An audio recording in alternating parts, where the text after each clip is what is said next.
Ben and Jen, students are mostly angry about the mask mandate, saying if they're vaccinated, they shouldn't have to wear a face mask. But a university spokesperson says they're worried about the Delta variant.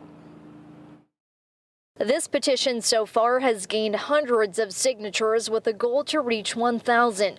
Signed by angry CCSU students, many want the university to ease up on restrictions as other state universities are more lenient. Shanu Shana, senior at CCSU, says he has sat down with university officials about this matter. However, when you go to a Home Depot or a Starbucks or a Walmart, they don't either, but they still lifted their mask mandate. None of the other CSCU institutions have that 100% accuracy, but they still lifted the mask mandate. Ushana, frustrated the university announced the restrictions after students completed their deadlines for financial aid and housing. Just the general sentiment of our school being the odd one out and all these other institutions not being as restrictive, it's rubbing people the wrong way.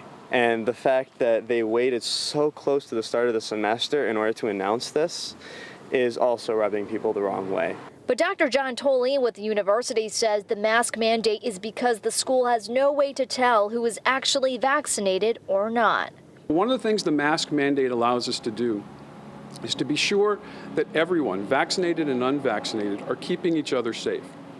We're then allowed to have shorter distance inside classrooms, which will allow for more group work, interactions. He added unvaccinated students who come on campus must have proof of a medical or non-medical exemption, which is a Board of Regents requirement at all state universities.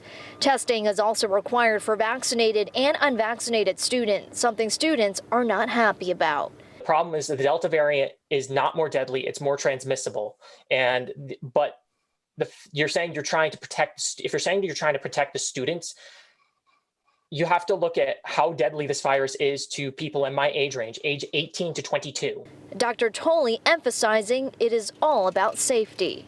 The testing, the contact tracing, the quarantine and isolation allowed us to have an incredible level of safety last year.